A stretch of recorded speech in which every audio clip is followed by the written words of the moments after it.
It's called Urban Bush Women, and it's been drawing aspects of African and African American culture into dance techniques and using their performances to promote change for almost decades.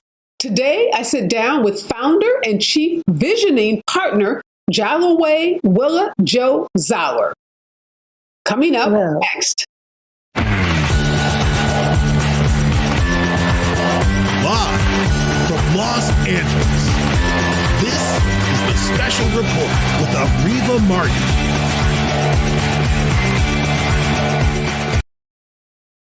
Urban Bush Woman was founded in 1984 by dancer and choreographer Jawole Willa Jo Zollar. Zollar is in the educational lineage of Katherine Dunham, a dancer, choreographer, and anthropologist known for bringing African dance into European-dominated spheres while spearheading the field of dance anthropology. Urban Bush Women is the first and only African-American women-centered dance company. It seeks to bring the untold and undertold histories and stories of disenfranchised people to light through dance. Recently, Professor Zollar, who is a professor at Florida State University, received a prestigious MacArthur Grant, also known as the Genius Grant, for using the power of dance and art or artistic expression to celebrate the voices of Black women and promote civic engagement and community. I am so incredibly honored to sit down with Professor Zollar to talk about Urban Bush Women and all of the amazing work that she's doing. Good morning and welcome, Professor Zollar. Good morning. Nice to be here.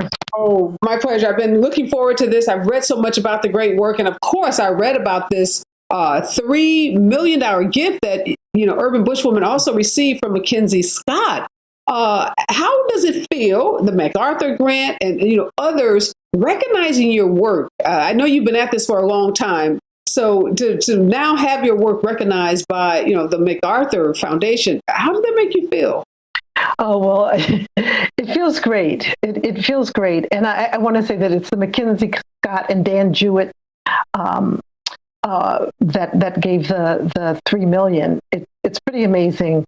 You work, you hope somebody notices. And for me, it's about staying true to the work that I'm doing, allowing it to expand and grow. And it feels really fantastic when it's being seen and being supported in really substantial ways.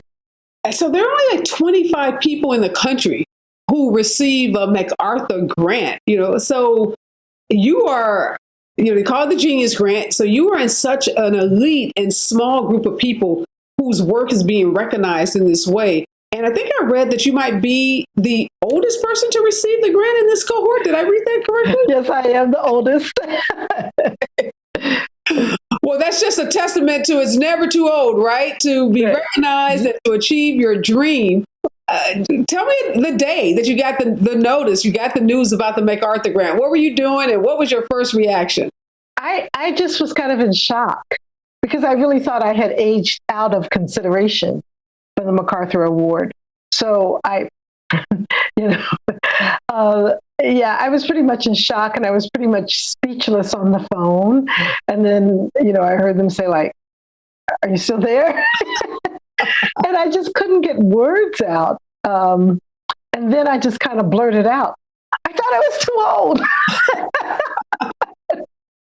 And they said, no, you're not too old. We're calling the right person. It's you. Wow. So I want to go back. I just want to talk about that, the foundation award, the tremendous donation by the Mackenzie Scott and others. But let's go back to Urban Bush Women. What is it and why did you start it? Urban Bush Women is a performance ensemble that I started in 1984. And I started this company because I wanted to create works through an ensemble process that looked at the lives of African people, Africanist people, people from the African diaspora, particularly through my lens of growing up in Kansas City during segregation. And I wanted to be able to bring maybe stories that hadn't been told or a different perspective to those stories that we know. So that was my impulse for founding the company. And I just thought it would be just a little thing that, kind of happened. And did you start, like, where did it start geographically? I know you said you grew up in Kansas. Did you start it in Kansas, or were you already in New York? No, I'm from Kansas City, Missouri, and I was already in New York. Missouri, so I'm happy to be talking to another Missourian. Yes, yes, Missouri. No, I was in New York, and I just rented a small loft space, as it was called at the time, self-produced. And again, I think I did it for 2 weekends, and it ended up adding a third weekend. And I thought, if I get 30 people a night, that'll be good. So that was about right the first weekend. And then the second weekend, after a New York Times review and article about my work was written, there was a line around the block, and I was kind of shocked. So I was kind of shot out of the cannon. But I really started with just the idea of, I'm just going to do this work because I need to do it. And if it's successful, great. But that's not the reason why I'm doing it. Had you studied dance in college or, at some other point before you actually moved to New York? Yes, I got an undergraduate degree in dance from the University of Missouri, Kansas City, and a graduate degree, an MFA in dance at Florida State University. So that was I remember one of my family members saying, like, you're putting all your eggs in one basket. And I'm like, yeah, I am, because I'm all in. I'm going to go for this. And that doesn't mean that I'm not interested or other things aren't coming into like my vision, but I'm going to go for this in the most profound way that I can. And you had a specific intent to really combat like the barriers that hinder women and girls of color in the field of dance. Tell us what those barriers were at the time that you were starting this company. Well, for one thing, there were not a lot of Black women who had what I would call single vision choreography companies. There was a woman named Diane McIntyre who I studied with. She had a company called Sounds in Motion. But there was not a lot of women. There were women, 5 amazing women who founded these repertory companies that are all throughout the country. But the idea of like one choreographer making a company, there wasn't a lot. And there still really isn't enough. We need more voices out there because we have plenty of stories to tell. And I know a part of the company involves the Summer Leadership Institute that has become a part of the work. Tell us about the Institute and again, what its focus is. So when I started thinking about how to not only bring an educational process to dancers around their artistry, but also how could I combine that with community organizing and to really deepen a practice. So what often happens in many different fields is somebody says, I want to go in and work with the community. And it's just their good intention that that they have. They don't necessarily have a lot of skill or training. And it's just the good intention will carry it. And we would never allow that with a doctor or a surgeon, like, oh, I just want to operate on you because I love you so much. So let me just go in and operate. There's practice, there's work, there's study. And I wanted to bring something that would have that kind of weight of study and leadership development in order for people to continue to do this amazing work of community engagement and organizing. And I know I read that a lot of the work was focused on Harriet Tubman and Marsha Johnson of the Stonewall Resistance. How did you choose those figures? In our Summer Leadership Institute, every year we have a theme. So different years have had different themes. When we were in Tallahassee, Florida, which is where we started it at Florida State, the theme was looking at HIV/AIDS. And at that time in Florida, I think Florida was number 2 or 1 in heterosexual transmission, pediatric transmission.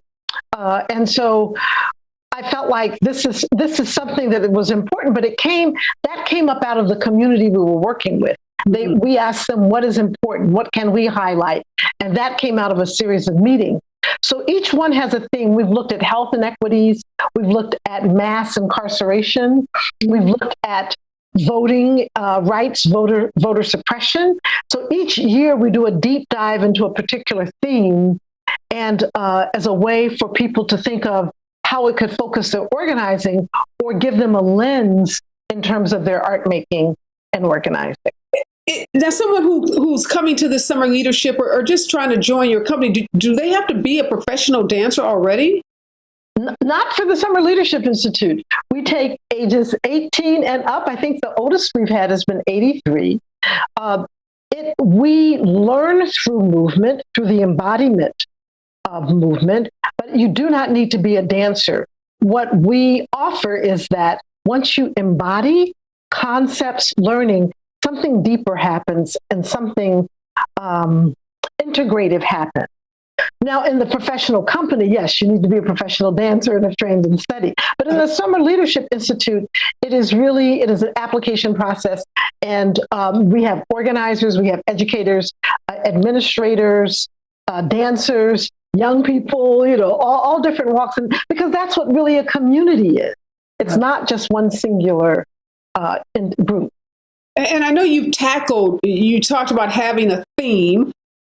You've tackled body image issues. You've tackled gender identity, sexism, economic inequality. You've even dealt with issues of hair.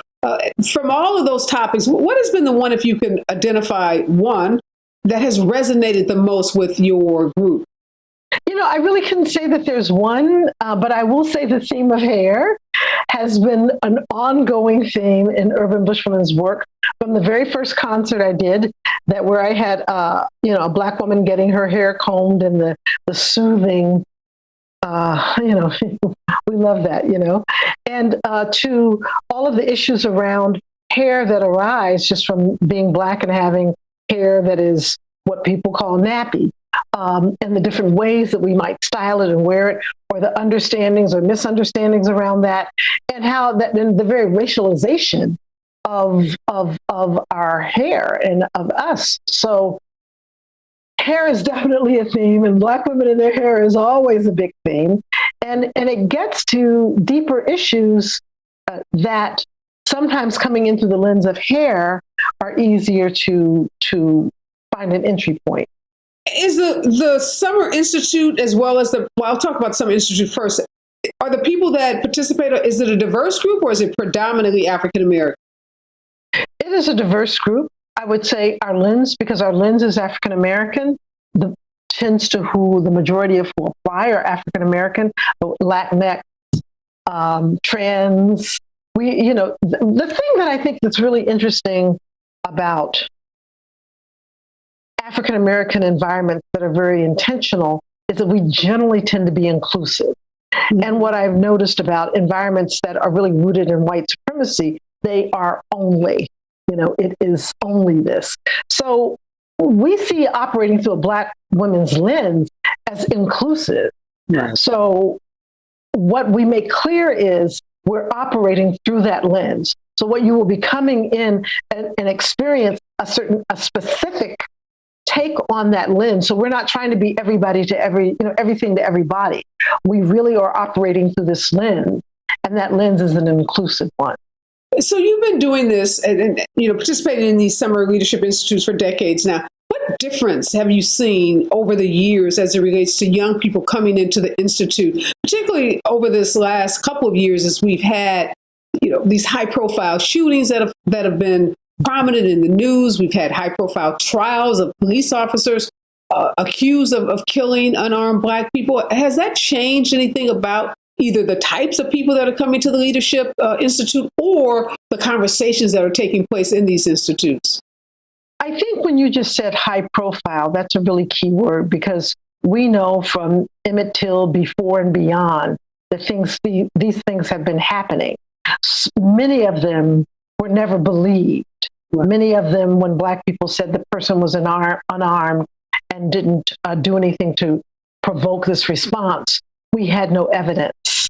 We had no way of saying that. So the fact that there are witnesses with video cameras has allowed this to really take on a different kind of reality.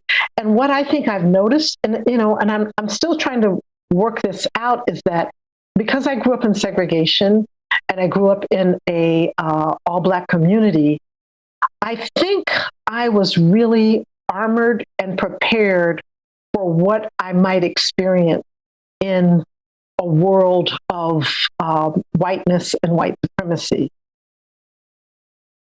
What I feel like sometimes when I'm engaging with younger people is they are surprised by it. Mm-hmm. And, so there's sometimes a little bit more fragility, but then there's also a hell of a lot of outrage, which I think is really important and potent at this time, because it can be something you get so used to, you get desensitized to it. Yeah. How do you use, Professor Zollar, your experiences growing up in a segregated community? How do you impart those experiences to some of the younger people that come into your institute or that are a part of the company? How do you get those lessons imparted? How do you impart those lessons? I think where we grow up, we don't choose that as children, but to be able to really mine that and honor and see it and see all of the strengths and see some of the challenges in a truthful way. So I remember I started training in ballet and modern dance when I was around 2021. And I remembered saying to someone, oh, I didn't start dancing till I was 2021. And I said that one time to my family and they were like, what are you talking about? You've been dancing all your life. I hadn't been training in ballet and modern, but I was in drill team. The ways we danced in our communities, the way I danced growing up in what were called floor shows.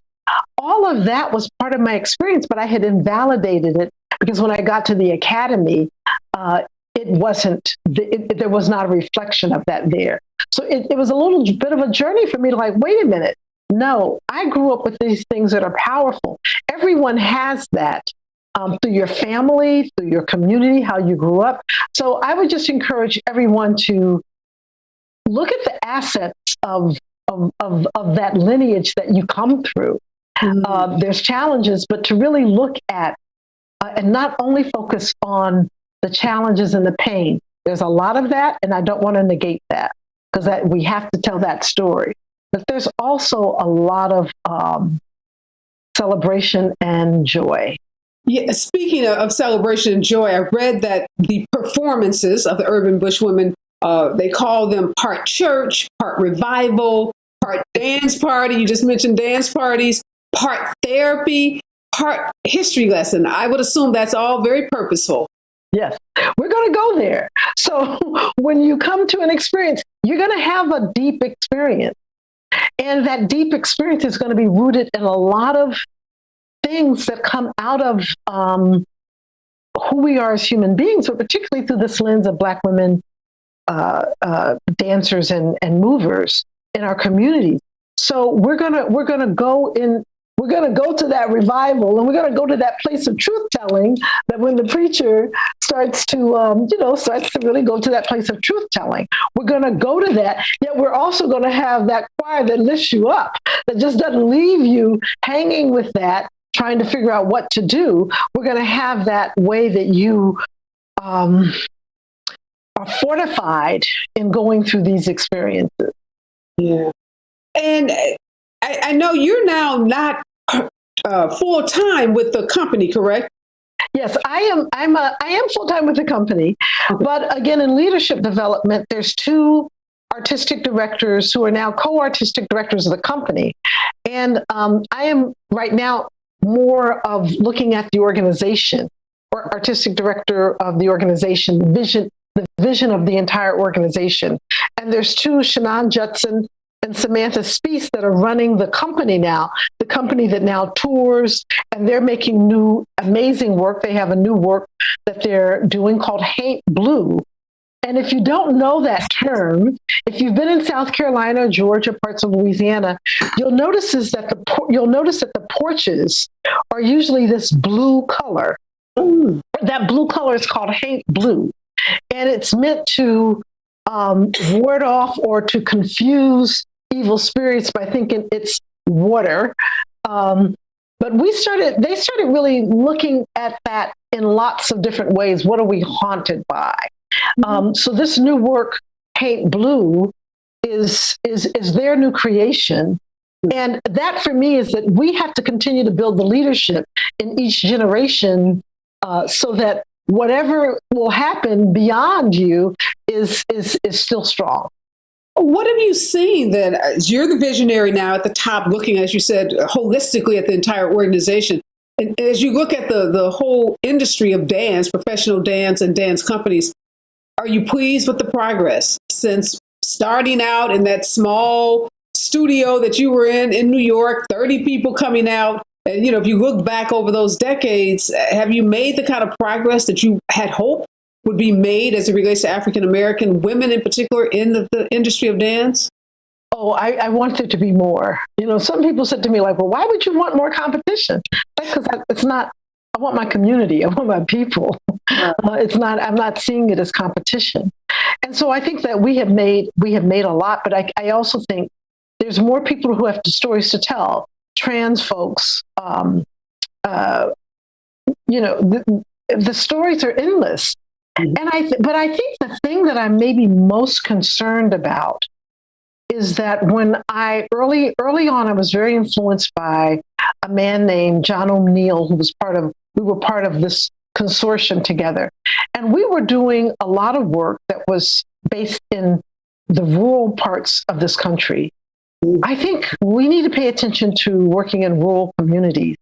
I think the issues are present differently than they do in urban communities.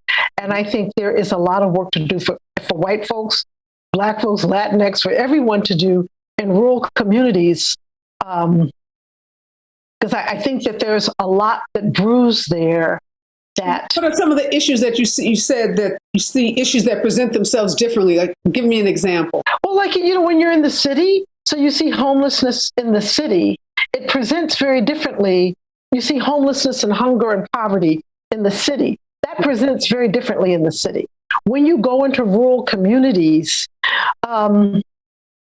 it's sometimes people romanticize it.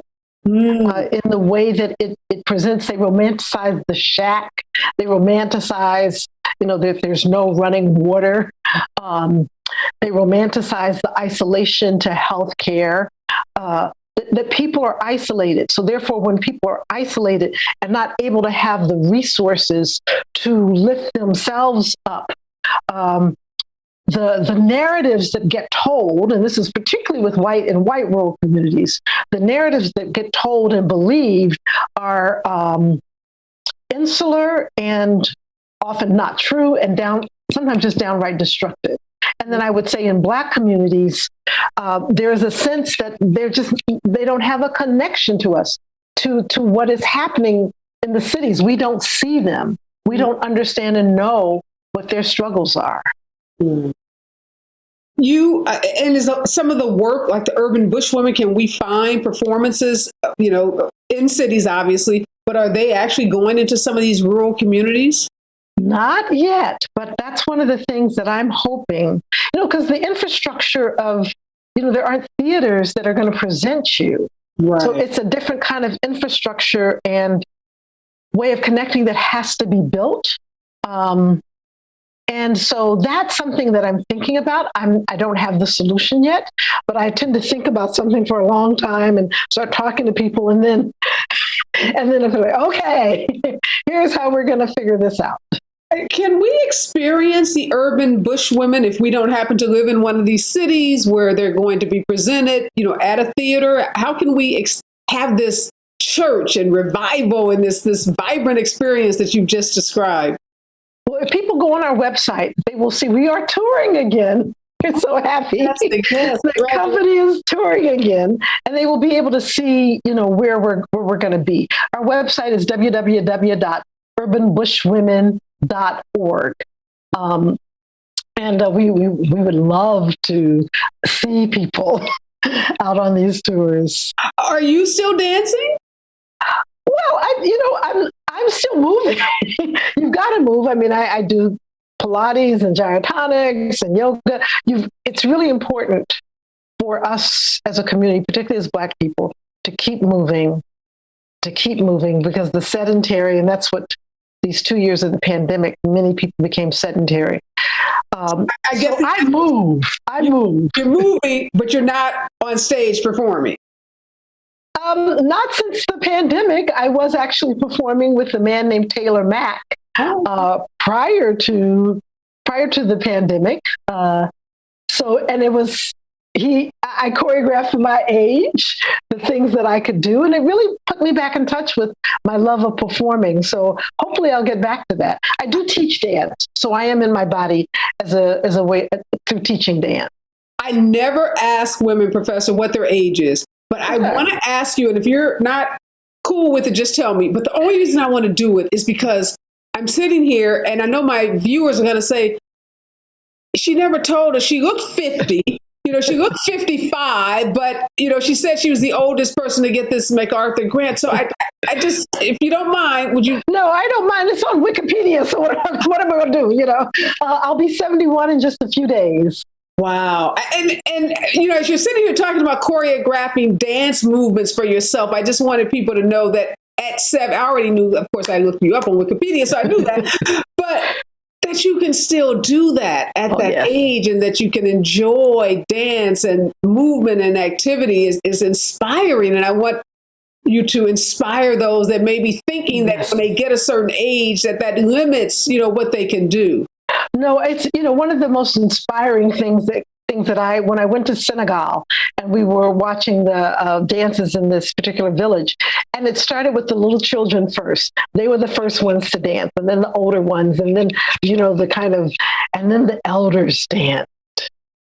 And of course the rhythm slowed down, and it's like, so it is understanding that the whole community dances. We're not going to dance like the young people.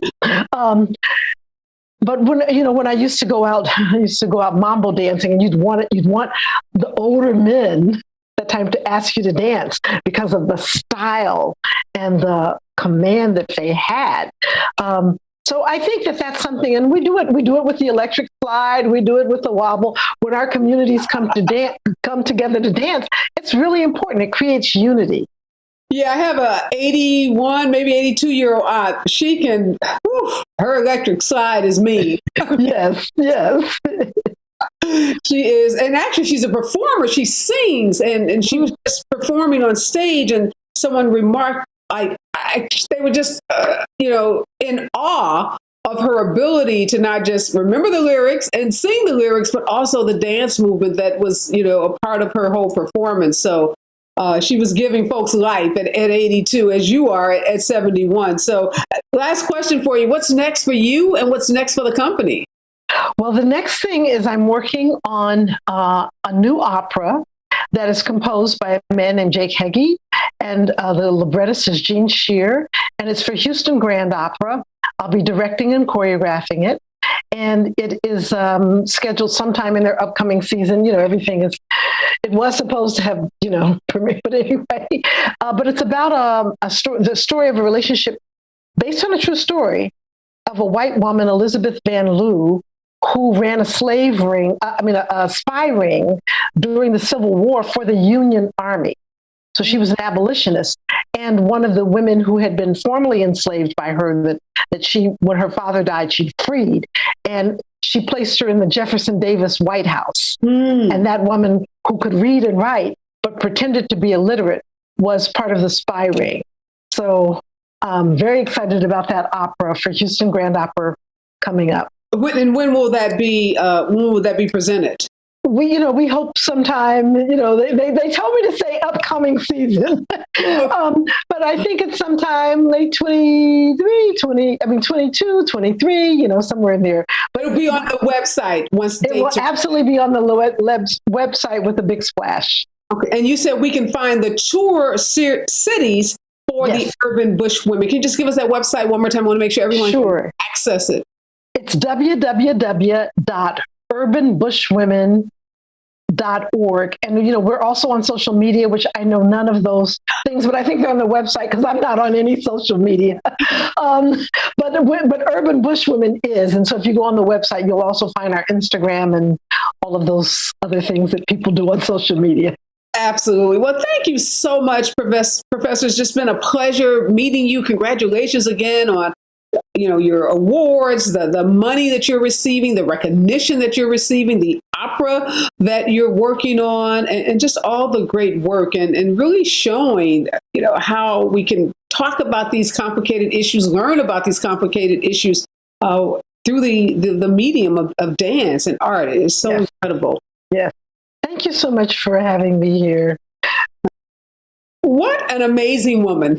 If you ever thought that age was a limitation, that you couldn't do X or you couldn't do Y because of your age, you should just, forget that. Absolutely 100 forget it. Stop telling yourself that. Get those negative thoughts out of your mind. Get that out of your psyche, out of your consciousness, just out of your life.